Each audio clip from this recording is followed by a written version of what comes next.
Assalamualaikum warahmatullahi wabarakatuh. Waalaikumsalam warahmatullahi wabarakatuh. Sebelum mulai pelajaran, marilah kita berdoa. Doa dimulai. Bismillahirrahmanirrahim. Ya man biyadihi maqalidul khairi kullih wa ilaihi yurja'ul amru kulluh. Ya Fattahu ya Alim. Ya Fattahu ya Alim. Ya Fattahu ya Alim. Iftah alaina fatham qariba. Rabbi ishrah li sadri wa yassir li amri wahlul 'uqdatam min lisani yafqahu qawli. Rabbi zidna ilma warzuqna fahma. Amin ya rabbal alamin. Adakah yang tidak masuk hari ini? Ada. Siapa yang tidak masuk hari ini? Sakitkah mereka? Ya. Untuk kalian sendiri bagaimana? Sehat semua? Alhamdulillah. Apakah kalian ada yang lapar hari ini? Ada yang lapar belum makan berarti kan? Iya, kalau belum makan berarti sama dengan dia belum makan. Ya. Untuk selanjutnya di sini kita sebelum melakukan pelajaran lainnya kita menyanyikan lagu Indonesia Raya bersama-sama. Sebelum itu kalian berdiri.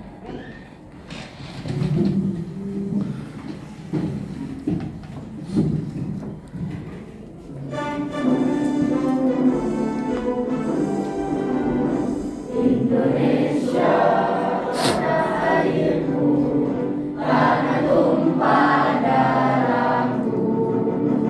Di sanalah aku berdiri, jadi pandu hidupku. Indonesia kebangsaanku, bangsa dan tanah airku. Marilah kita berseru, Indonesia bersatu. Hiduplah tanahku, hiduplah negeriku, bangsaku, rakyatku semuanya. Bangunlah jiwanya, bangunlah badannya untuk Indonesia Raya.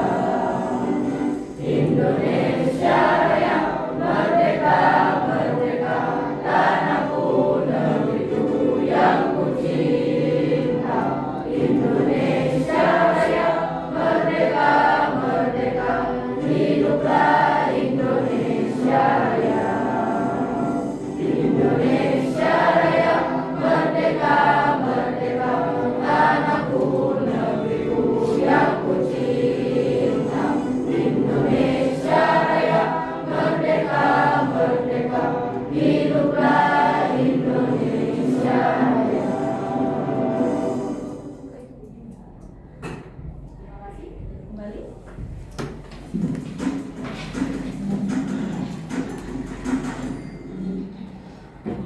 Setelah kita menyanyikan Indonesia Raya, di sini kita itu harus dengan hikmat membaca atau menyanyikan lagu Indonesia Raya. Kenapa? Karena kan kita tidak ikut perang, kita hanya menyanyikan saja kan ya. Jadi nanti kalau upacara atau apa yang ada menyanyikan lagu Indonesia Raya, diwajibkan kalian itu harus hikmat. Ya, untuk selanjutnya di sini setelah tadi kemudian absen, siapa yang belum masuk, siapa yang tidak masuk, di sini kita perlu untuk menjaga kesehatan ya. Jadi kalian itu nanti atau seterusnya kalau bisa menjaga kesehatan kalian, terus juga pola makan juga dijaga, apa yang dikonsumsi juga harus dijaga. Kita sebelum menginjak ke pelajaran kemudian ingin ada supaya tidak tegang situasinya, supaya kalian tidak begini mau apa. Kemudian ada permainan di sini. Coba berpasangan, berdiri semua, berpasangan, berdiri semua, yuk berdiri, berpasangan, 1, 2, 1, 2, 1, 2, 1, 2, menghadap, saling berhadap-hadapan sebelum pelajaran supaya kalian tidak stres di situ. Nah, di sini kemudian ingin di sini melatih otak kanan dan otak kiri kalian. Nanti siapa yang nanti ada 2 binatang ya, siapa yang kelinci, siapa yang macan. Ya, terserah siapa yang minta kelinci, siapa yang macan. Sudah? Ya. Terus di sini dengarkan instruksinya Budian. Cluenya adalah dengarkan cluenya dari Budian. Yang Budian panggil nama binatangnya mukul. Mukulnya ini bukan mukul orangnya, nggak usah. Ya, cluenya adalah yang Budian panggil namanya binatangnya, nama binatangnya mukul. Yang dipukul tangannya ke atas. Siap? Dengarkan cluenya. Yang Budian panggil nama binatangnya memukul. Siap? Sudah? Kelinci.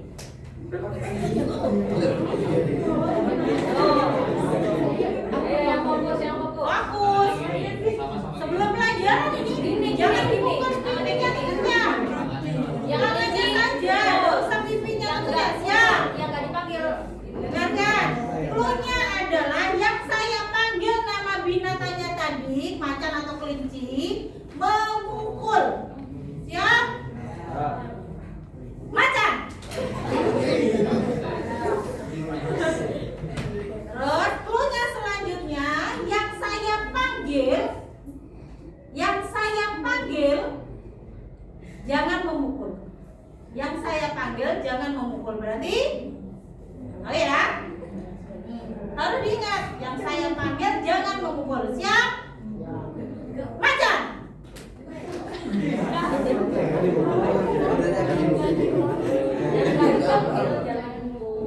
Yang tidak saya panggil jangan memukul. Yang saya panggil, yang sekarang punya, yang saya panggil jangan memukul. Siap? Kelinci.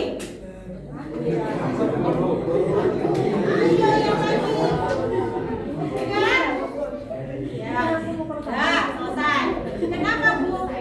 Sudah selesai. Kenapa kemudian berbuat seperti ini? Itu adalah untuk melatih sampean. Biar sampean itu konsentrasi di dalam pelajaran. Ya. Di sini materi yang pertama kita bahas di sini adalah tentang pembangunan pada masa Orde Lama. Di mana pembangunan di masa Orde Lama di sini setiap hari Senin, contohnya gini, setiap hari Senin sama Citu membaca Undang-Undang Dasar. Tahu? Ya. Di setiap kalian membaca Undang-Undang Dasar, makanya setiap upacara, setiap ada pembacaan Undang-Undang Dasar sama itu didengarkan. Ojo guyon ae karo kancane. Ya. Di dalam pembacaan Undang-Undang Dasar di situ ada tujuan di dalam bernegara, ada tujuannya. Di dalam Undang-Undang Dasar di situ tujuan negaranya. Saya panggil, saya suruh satu anak di dalam tujuannya Undang-Undang Dasar itu ada tujuannya. Satu, tujuannya apa?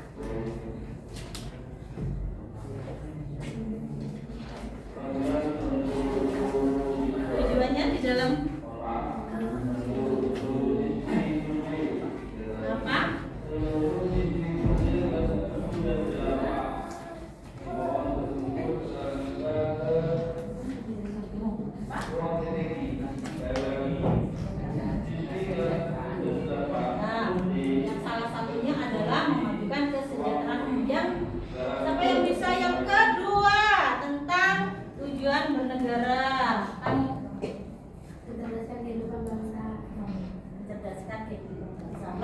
Itulah tujuan di dalam pembangunan Indonesia. Indonesia di masa atau di masa Orde Lama. Di sini di Orde Lama itu ada kan di situ kita untuk memenangkan kemerdekaan di situ itu ada beberapa tokohnya.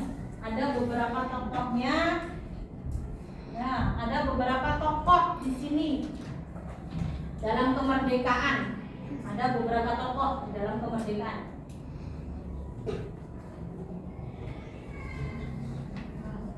Nih di dalam pembangunan pada masa Orde Lama, di sini ada beberapa tokoh yang berperan. Ketua kelas mana? Ini siapa? Sultan Syahrir. Siapa? Sultan Syahrir. Sultan Syahrir. Ya betul, itu Sultan Syahrir. Terus ada lagi. Nah, yang ini pasti kalian paham lah. Ica. Nah, ini adalah tokoh-tokoh yang berperan di dalam kemerdekaan bangsa negara Indonesia. Terus di sini di dalam memerdekakan negara Indonesia, mereka itu betul-betul penuh perjuangan. Mereka semua ini betul-betul penuh perjuangan. Kenapa kok penuh perjuangan? Karena mereka kan dalam keadaan kita dijajah pada saat itu, ya kan? Kita dalam keadaan dijajah dan mereka inilah orang-orang yang berperan.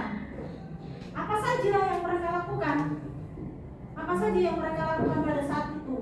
Di situ banyak sekali. Sebelum memerdekakan, di situ nanti ada beberapa apa yang harus dikerjakan, proses-prosesnya itu ada banyak di sini. Nah, di sini tujuan dalam pembelajaran kita saat ini yaitu yang pertama yaitu kita akan membahas tentang profil tentang kemerdekaan, profil pemerintahan Indonesia. Terus yang kedua, bagaimana konsep di dalam proses pembangunan. Terus yang ketiga, kita akan menganalisis tentang progres di setiap rencana pembangunan pada masa Orde Lama. Nah, di sini nanti kita buat beberapa kelompok yang nanti ada tugasnya di situ untuk membuat bagaimana profilnya, apa-apanya semuanya itu nanti kita buat ada beberapa kelompok. Di sini saya akan membagi ada 6 kelompok. Ada 6 kelompok. Kelompok 1 yang mana? Ini kelompok 1 ya. Terus kelompok 2, kelompok 2, 3, 4, 5, 6 sebelah sini ya. Di sini masing-masing kelompok nanti ada tugasnya masing-masing. Terus nanti kalian mendengarkan tentang profilnya bagaimana, terus bagaimana tentang konsepnya, nanti bagaimana tentang kemerdekaannya, terus bagaimana tentang progresnya. Dan di sini monggo selanjutnya Pak Nisa.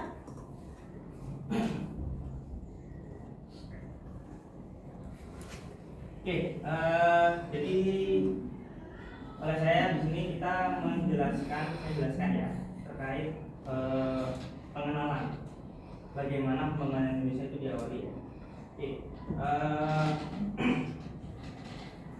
yang pertama terkait pembangunan di Indonesia, kita harus paham dulu bahwa kita itu mulai dari ketika Indonesia baru merdeka. Nah, pas baru merdeka, namanya baru merdeka, itu negara Indonesia itu pasti punya banyak masalah. Oleh karena itu, terutama di bagian ini ya, perekonomian, terus masalah keamanan juga. Nah, oleh karena itu, maka pembangunan di Indonesia itu dimulai dari nol. Ya Allah, kita berusaha untuk membangun Indonesia. Nah, bagaimana pembangunan di Indonesia itu sendiri? Konsepnya itu adalah bahwa pembangunan di Indonesia itu harus memanusiakan manusia. Maksudnya adalah bahwa pembangunan di Indonesia itu berusaha untuk memberikan kesempatan pada seluruh warganya supaya aspirasinya bisa terpenuhi. Jadi kalau setiap warganya itu bisa pengen jadi apa, pengen berusaha untuk jadi apa, itu bisa terpenuhi kalau negara memfasilitasinya. Makanya harus dibangun ke arah itu tadi ya, jadi seperti itu. Nah, Di Undang-Undang Nomor 25 Tahun 2004, pembangunan di Indonesia itu harus melibatkan seluruh komponen dan tujuannya adalah untuk mencapai tujuan bernegara. Ya, tujuan bernegara Indonesia itu ada apa aja? Ada 4 dan itu semua ada di UUD 1945 yang biasa kalian baca di masuk acara sini. Ada 4 apa aja? 1.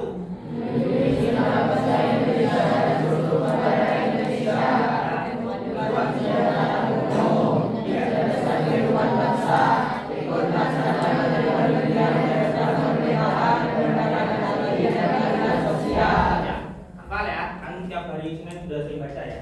Ya, itu adalah 4 tujuan bernegara.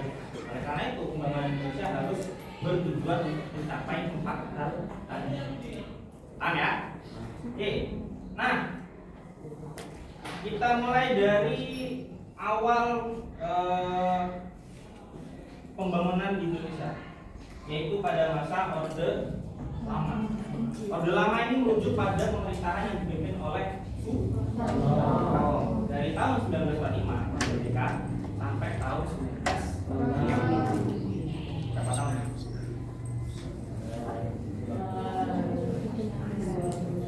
Ya. Kemudian masa Soekarno ini dibagi ke dalam 4 periode. Yang pertama dari tahun 45 sampai 49 itu kita masuk ke masa namanya masa itu, di mana kita menggunakan undang-undang dasar kita itu yaitu UUD 1945. Kemudian dari tahun 49 sampai 50 ini nggak sampai setahun kita menggunakan konstitusi. Kemudian tahun 50 sampai 59 kita pakai yang namanya undang-undang dasar kesetaraan. Kemudian tahun 59 sampai 66 kita menggunakan UUD 1945 lagi. Jadi seperti itu. Oke, kita bahas satu-satu terkait masa-masa tadi. Yang pertama adalah ketika awal kemerdekaan ada 9 kabinet yang dipimpin oleh 5 orang. Yang pertama ditahu ya. Oh. Ini siapa? Tiga kali yang menjabat. Kemudian 2 kali. Terus itu sekali. Kemudian ya sekali karena waktu itu sedang melaksanakan pemerintahan darurat akibat diserang oleh Belanda. Lanjut. Lagi jadi ada 9 kabinet ya. Oke, kemudian masa kedua yaitu masa Republik Indonesia Serikat. Walaupun tidak sampai setahun, ada 3 orang yang menjabat sebagai perdana menteri Indonesia. Siapanya?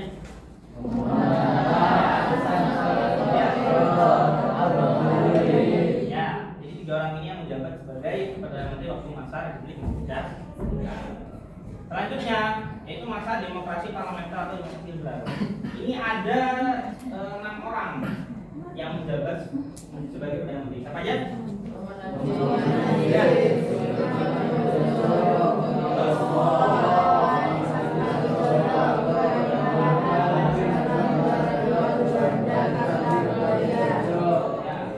Nah, yang penting dari masa ini adalah bahwa pada masa ini kita melaksanakan yang namanya pemilu pertama kali kita melaksanakan tahun 1995. Dan ini dibagi dalam 2 tahap. Tahap pertama kita memilih anggota DPR yang anggotanya waktu itu terpilih sebanyak 260. Tahap kedua kita memilih yang namanya konstituante yang terpilih sebanyak 520. Bedanya DPR sama konstituante itu apa? DPR itu tugasnya membuat kalau konstituante dia menyusun undang-undang dasar. Tadi kan kita pakai undang-undang dasar sementara. Kenapa sementara? Karena mau dibuatnya baru. Nah, yang merancang adalah konstituante.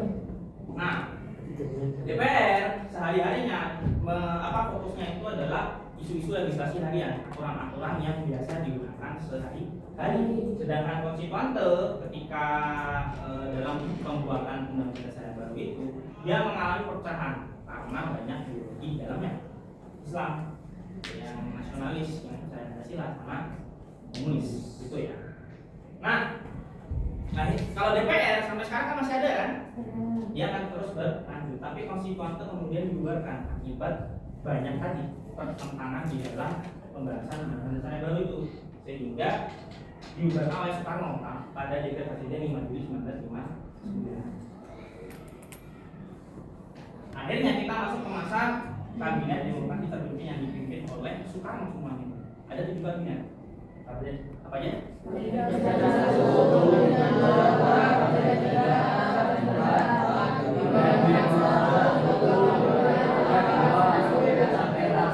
Ya, itu kabinet pada masa diktator. Oke. Nah, kemudian akhir periode Orde Lama ini terjadi akibat krisis ekonomi yang terjadi dan juga instabilitas atau ketidakstabilan politik akibat munculnya PKS atau gerakan 13 Jadi seperti itu. Oke, selanjutnya akan dijelaskan oleh Robin. Oke, sebelum kita lanjut, tepuk tangan semuanya. Jadi kalau misalkan dengan penjelasannya Pak Isa barusan bisa ditarik garis bahwasannya Indonesia itu kan baru merdeka banget, masih mulai dari awal, masih mulai dari nol. Otomatis pembangunannya itu nggak langsung maju, nggak langsung bagus, nggak langsung hebat, pasti ada proses yang panjang. Nah, proses yang panjang ini dialami pada masa Orde Lama. Kalau misalkan kalian tadi dengarkan penjelasan yang sebelumnya, Orde Lama ini berapa tahun? Sekitar 21 tahun. Oke. Nah, pada proses pembangunan di Indonesia itu awalnya dipelopori oleh Dr. A.K. Ghani. Itu adalah Menteri Perekonomian yang pertama.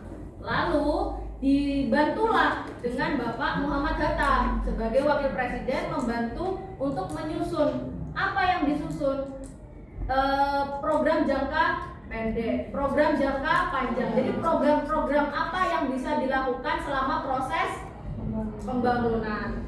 Nah, terus kalau misalkan kita melihat di sini perencanaan pembangunan itu ada 4. Ini termasuk salah satu program jangka panjang dan juga jangka pendek yang telah disusun oleh Bapak Muhammad Hatta. Kalian bisa lihat di sini. Yang pertama ada rencana Kasimo. Ini mulai dari tahun 49 sampai tahun 50 yang dipimpin atau yang diketuai oleh Bapak Ignatius Joseph Kasimo. Namanya Kasimo digunakan sebagai nama rencananya. Terus habis itu yang kedua rencana urgensi perkembangan industri. Nah, ini dipimpin oleh Bapak Sumitro Joyo Hadikusumo. Di yang rencana 3 ada rencana pembangunan 5 tahun. Di sini dipimpin oleh Bapak Muhammad Yamin. Lalu yang keempat ada rencana pembangunan semesta berencana yang dicetuskan oleh Bapak Soekarno. Nah, untuk itu biar kita lebih memahami betul sebenarnya pembangunan apa yang dilakukan oleh pemerintahan pada saat itu, kita buka buku paketnya, mulai dibuka, buku catatannya juga mulai dibuka. Mari kita mengerjakan satu proyek di mana kalian bisa lebih memahami lagi proses pembangunan yang dilakukan itu apa saja. Nah, tugas yang bisa dikerjakan secara kelompok ini tadi kan sudah dibagi kelompok sama Budian. Nah, itu kalian bisa membuat peta konsep. Peta konsep tentang apa? Tentang 4 rencana pembangunan yang ada di depan. Jadi, dalamnya nanti apa? Kalian membuat peta konsep yang pertama.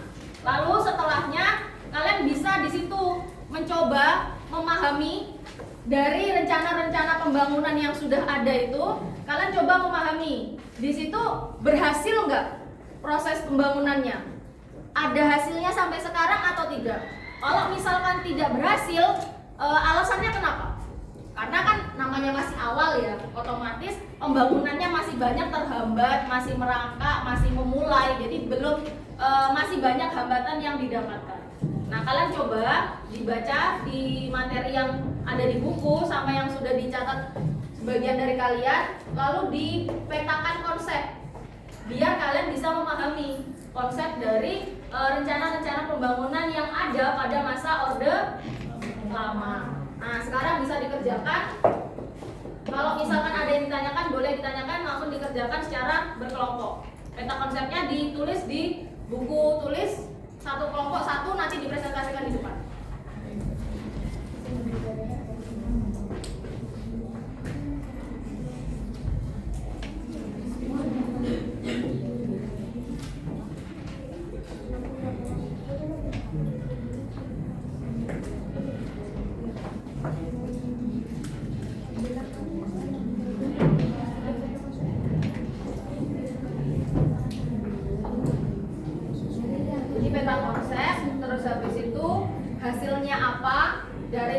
pembangunan tersebut, kalau misalkan ada hasilnya ditulis, misalkan menjadi apa dari progres itu, jadi bangunan apa itu ditulis.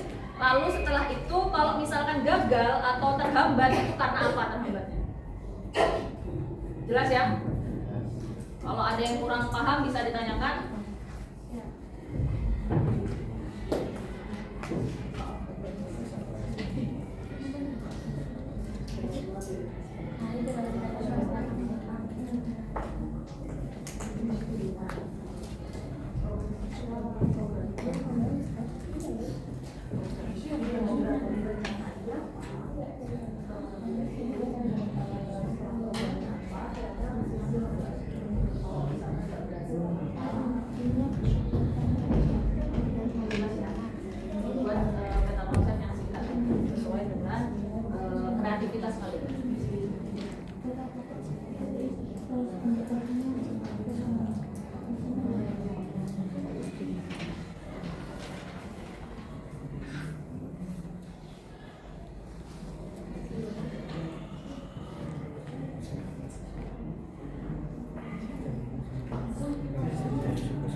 waktunya tidak habis ya, biar kalian bisa sesuai dengan waktu yang berjalan. 15 menit? Bisa?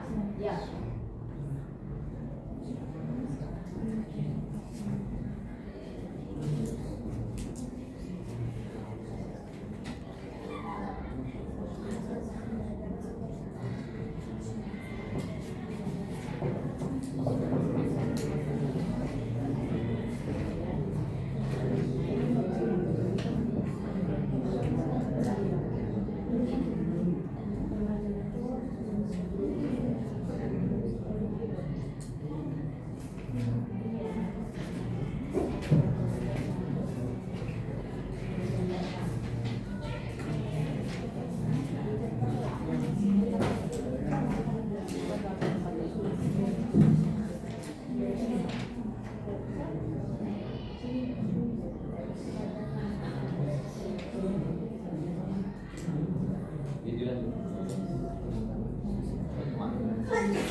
Ada yang sudah selesai, ada yang belum.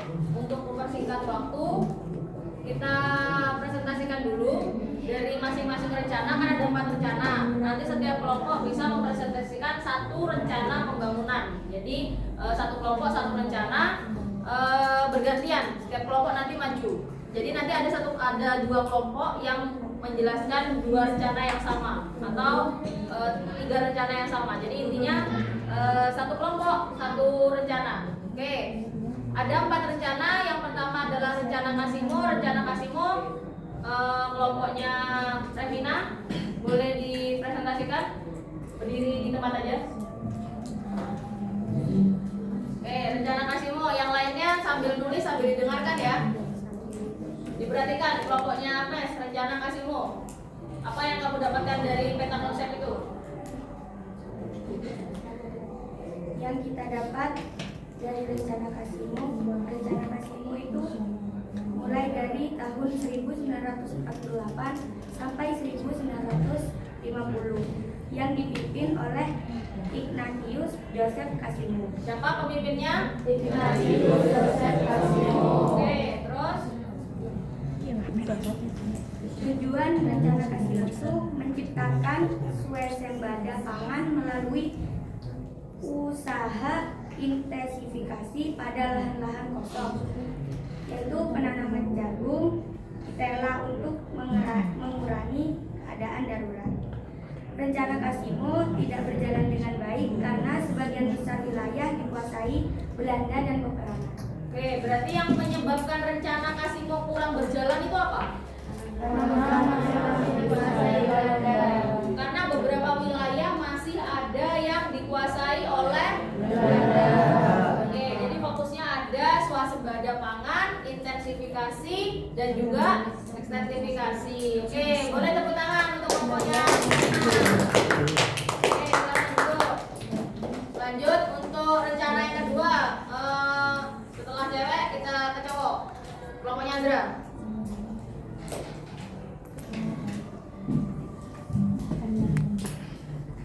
Rencana urgensi perkembangan industri pada tahun 1951 sampai 1952 dipimpin oleh Sumitro Joyo Hadikusumo. Di sini rencana dari Sumitro Joyo Hadikusumo adalah perbaikan, peningkatan, perluasan dan perkembangan industri, menambah pinjaman pada rumah tangga dan industri kecil. Rencana ini tidak terlaksana karena terdapat beberapa faktor, yaitu internal dan eksternal. Faktor internalnya adalah organisasi dan pengalaman manajerial yang kurang baik serta kurangnya tenaga ahli. Faktor eksternal adalah masalah birokrasi keuangan negara dan koordinasi yang kurang baik. Oke, berarti rencana urgensi perkembangan industri dipimpin oleh Oke, Sumitro Hadikusumo, Joyo Hadikusumo. Nah, Bapak Sumitro ini menekankan pada perluasan, peningkatan dan juga peningkatan terhadap industri dan penelitiannya. Nah, terus habis itu dia fokusnya juga untuk menambahkan pinjaman terhadap UMKM atau usaha rumah tangga dan industri yang masih kecil. Oke, tepuk tangan untuk kelompoknya Azra. Oke, untuk yang rencana yang ketiga, kelompoknya Afifa. Ya, silakan berdiri.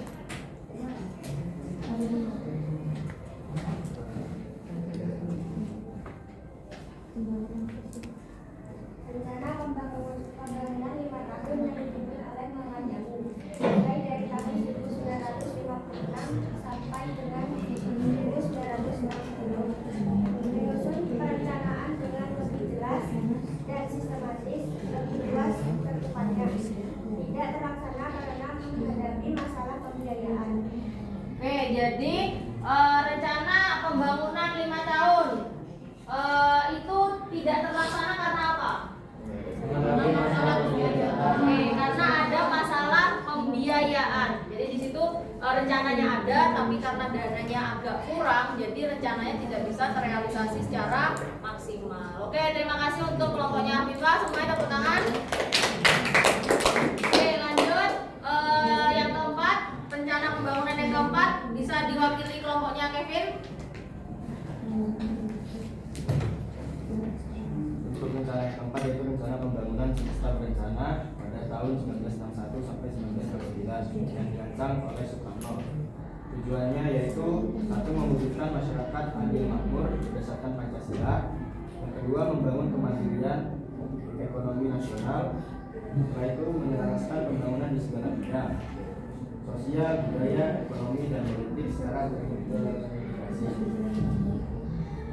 Setelah itu, rencana pembangunan semesta berencana banyak mengalami hambatan yang berujung kegagalan total. Hambatan ini disebabkan oleh tingkat inflasi dalam negeri yang tidak terkendali, pemberontakan G30 PKI. Sarana dan prasarana yang terbangun pada masa Orde Lama diantaranya yaitu 1. Masjid Istiqlal, 2. Monumen Nasional atau Monas, 3. Istora Senayan, 4. Hotel Indonesia, 5. Gedung Kominfo atau Gedung DPR, DPRD, 6. Jembatan Semanggi, 7. Jembatan Ampera, 8. Bendungan Jatiluhur. Oke, jadi pada rencana pembangunan semesta berencana itu hasil yang paling terkenal apa sampai sekarang? Monas, yaitu monumen. Nah, monumen nasional letaknya di mana? Di Jakarta. Oke, boleh duduk. Tepuk tangan untuk monumen ini. Rencana pembangunan semesta berencana itu adalah pembangunan yang sebelumnya di yang nomor 3, yang 5 tahun tidak terrealisasi dan baru direalisasikan pada rencana pembangunan yang keempat. Oke, biar adil dua kelompok yang belum mempresentasikan, yang kelompoknya Aidin boleh dipresentasikan yang rencana 1 dan rencana 2. Mari kita dengarkan hasilnya dari kelompoknya Aidin. Oke, silakan berdiri. Rencana tahun dimulai pada tahun 1948 sampai 1950. Dipimpin oleh Ignatius Joseph. Rencana ini bertujuan untuk menciptakan sebuah sederhana melalui penanaman jarum dan kendala. Karena Kasim tidak terlaksana dengan baik karena sebagian besar wilayah masih dikuasai oleh Belanda dan peperangan. Oke, yang kedua, rencana urgensi perkembangan. Rencana ini dimulai pada tahun 1951 hingga 1952. Dipimpin oleh Sumitro Joyo Hadi Kusumo. Rencana ini bertujuan untuk melakukan perbaikan dan perluasan terhadap perkembangan industri. Rencana tersebut tidak terlaksana dengan baik karena pengalaman yang kurang baik, serta tenaga kerja yang kurang ahli dan masalah keuangan juga. oke, tepuk tangan semuanya untuk kelompoknya. Oke, untuk yang nomor 3 dan 4, ayo kelompoknya Kaisa. Langsung yang rencana pembangunan nomor 3 dan 4. Rencana pembangunan nomor 3 adalah rencana pelita atau pembangunan jembatan. Rencana ini berlangsung pada tahun 1956 sampai dengan 1960. Yang fokusnya Ayo yang lainnya, fokus, perencanaan silakan. dengan lebih jelas, sistematis dan menyeluruh. Yang mengalami hambatan yaitu masalah pembiayaannya yang kurang. Akhirnya, karena hambatan itu dibentuklah Deparnas, Dewan Perancang Nasional yang dipimpin oleh Mr. Muhammad Yamin dan memiliki tugas utama yaitu menilai penyelenggaraan pembangunan dan mempersiapkan rancangan undang-undang pembangunan nasional yang berencana. Rencana keempat ialah rencana pembangunan semesta berencana. Rencana ini adalah kelanjutan dari rencana pelita yang dimana berlangsung pada tahun 1961 sampai dengan 1969 masih dengan Deparnas dan diketuai oleh Muhammad Yamin. Fokus untuk masyarakat yang adil dan makmur, menyelenggarakan pembangunan dan menyelaraskan pembangunan dan pendirian ekonomi nasional. Proyek utama mereka ada 2, yaitu pembangunan fisik dan pembangunan industri. Dari pembangunan fisik, kita menargetkan Monas, Gelora Bung Karno, dan Jembatan Ampera yang bertujuan untuk mengangkat martabat Indonesia di mata internasional. Yang kedua, pembangunan industri. Pembangunan industri di bidang SDA atau sumber daya alam untuk mendukung pembiayaan negara yang saat itu sedang terpuruk dan mendapat sedikit hambatan, yaitu tingkat inflasi yang tinggi dan pemberontakan G30 SPKI. Tapi dari rencana pembangunan semesta berencana, kita mendapatkan beberapa sarana dan prasarana yang masih terbangun sampai sekarang. Di antaranya Masjid Istiqlal, Istora Senayan, Monumen Nasional atau Monas, Hotel Indonesia, Gedung Konevo, dan Jembatan Semanggi yang sampai sekarang masih berdiri di Jakarta. Oke, tepuk tangan semuanya. Oke, jadi kalian bisa ini ya, mendapatkan apa yang terjadi pada masa awal kemerdekaan dari rencana-rencana pembangunan yang sudah disusun sedemikian rupa oleh para pahlawan nasional kita. Nah, untuk itu semuanya kita tepuk tangan untuk diri kita sendiri. Oke, dilanjutkan dengan Bapak Jimli. Tepuk tangan untuk Pak Jimli. Baik, sekilas pandang dari materi yang pertama sampai sekarang. Kalau kalian lihat secara teliti ya, perencanaan pembangunan Indonesia sudah dipimpin oleh beberapa orang-orang yang sangat berpengaruh. Tapi kalau kita lihat memang kepemimpinannya sangat terpusat, tapi masih belum stabil. Nah, itu adalah salah satu titik lemahnya di masa pemerintahan Orde Lama. Jadi tugas lanjutan dari anak-anak nanti kalian saya bagikan sedikit maksudnya ya. Coba kalian bedakan kira-kira perbedaan Orde Lama dengan yang sekarang itu apa? Perbedaan yang paling signifikan. Coba tulis di kertas yang sudah kalian pegang masing-masing tadi ya. Kalau yang belum silakan dibagikan. Evaluasi dari kalian lah menurut versi kalian masing-masing. Orde Lama itu dulu seperti ini, kalau sekarang seperti ini, seperti itu ya. Tulis satu aja menurut versi kalian masing-masing. Kalau sudah nanti bisa ditempel di tembok belakang kalian ya. Tempel di tembok belakang kalian, nanti saya akan membaca satu atau dua catatan dari sticky notes kalian tentang bagaimana pendapat kalian tentang perbedaan Orde Lama dan yang sekarang. Kita masih belum membahas Orde Baru, tapi langsung kita bedakan dengan perbedaan yang sekarang. Pendapat versi masing-masing.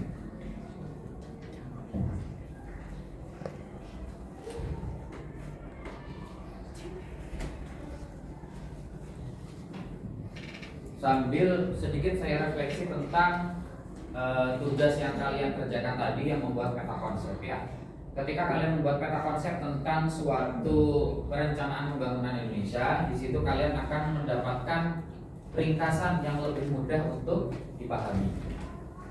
Kalian mendapatkan atau merincikan atau merangkum tentang kejadian-kejadian yang pernah terjadi di Indonesia di masa Orde Lama.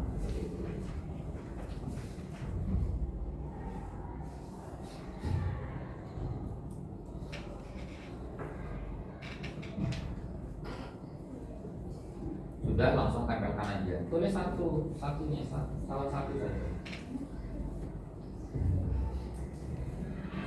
Tanpa ditulis nama ya, langsung aja tulis menurut versi kalian.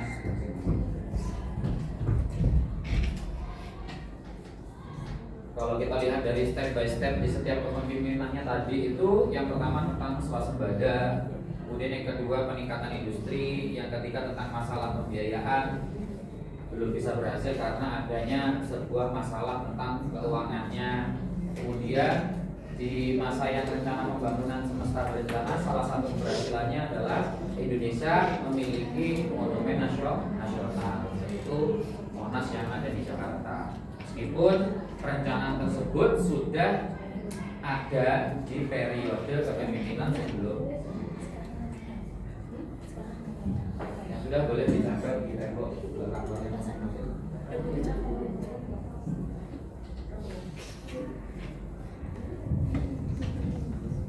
Sudah boleh ditempel.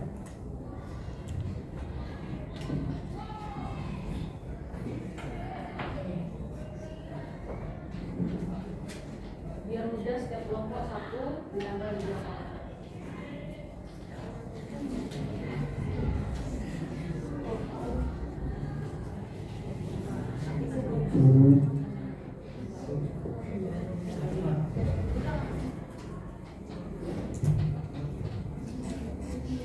Nomor situ aja, situ. Tembok belakang. Oh, di sini Di boleh belakang, di belakang sama Cowok, kelompok. cewek. Yang sini di belakangnya aja, enggak apa-apa. Yang sebelah sini. Yang ini sini, yang belakang ini situ. Itu aja, belakang, enggak apa-apa.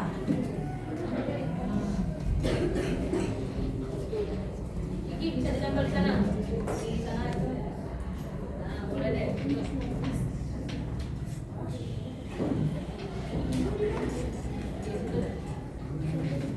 Oke, baik.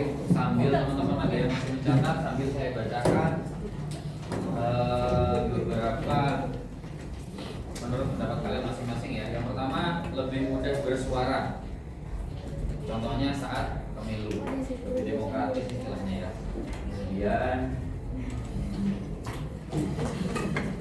pada masa Orde Lama terjadi krisis ekonomi pada saat itu. Pada masa sekarang ekonomi Indonesia terus meningkat sampai sekarang. Contoh ISHG tembus 9.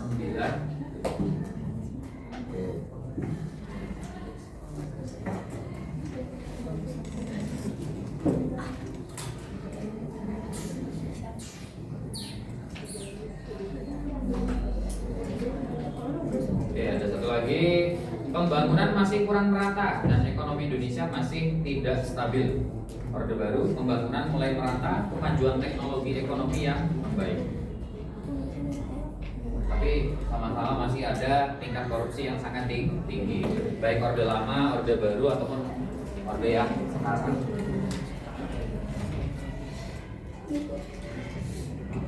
Kemudian berikutnya stabilitas ekonomi, ini yang Orde Lama ya. Stabilitas ekonomi, inflasi yang tinggi dan tak bertahap. Kalau sekarang stabilitas ekonomi, inflasi yang rendah dan bertahap. Kalau melihat dari perbedaan kurs dolar zaman dulu memang sangat tinggi sekali. Cuman sekarang karena sudah adanya perubahan-perubahan sehingga kurs mata uang dolar ke rupiah sudah mulai stabil. Ya meskipun harga dolar pun sampai sekarang kalau kita bandingkan dengan rupiah itu masih tinggi, cuman lumayan stabil. Kita lihat zaman dulu tahun 2013 saya pernah tukar dolar itu 1 dolarnya masih sekitar 9.000 rupiah. Sekarang 2026 harga nilai tukar dolar 1 dolarnya sekitar 16.000 sekian. Jadi kan inflasinya masih tetap sangat tinggi. Oke, Orde Lama dulu banyak hambatan sehingga berujung gagal. Orde Baru sekarang hambatan mulai sedikit dan kebanyakan ada yang berhasil. Tetap ya, ketika kita berusaha semaksimal mungkin keberhasilan pasti akan mengikuti kita.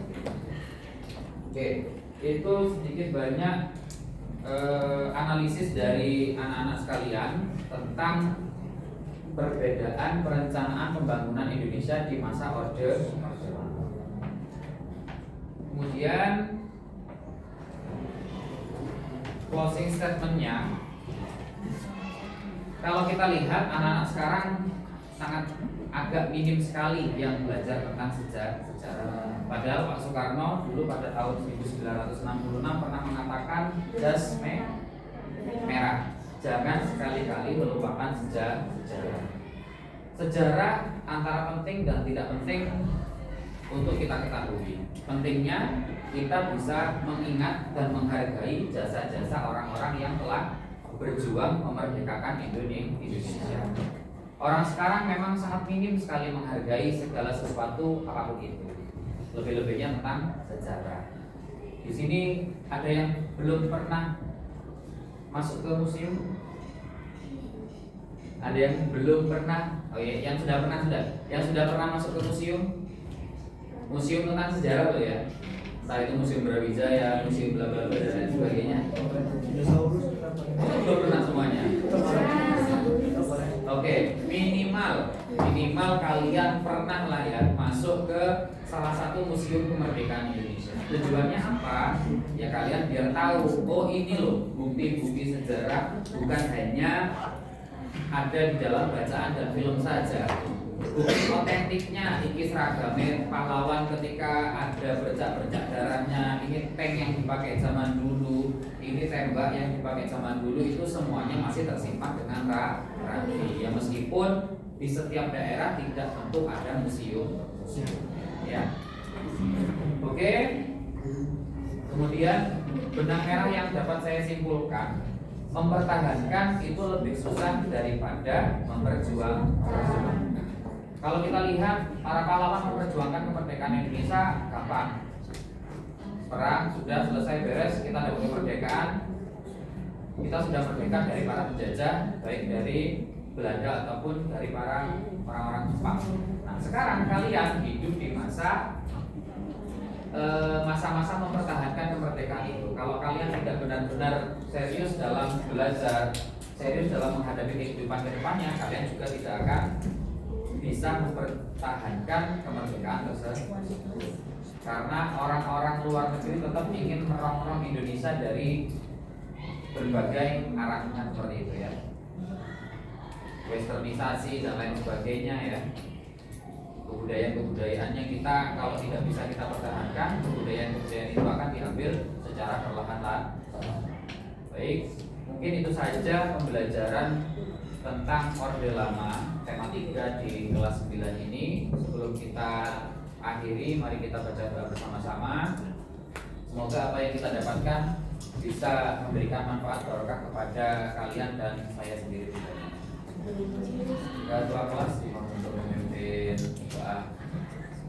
Sebelum mengakhiri pelajaran hari ini, marilah kita berdoa. Berdoa dimulai. Bismillahirrahmanirrahim.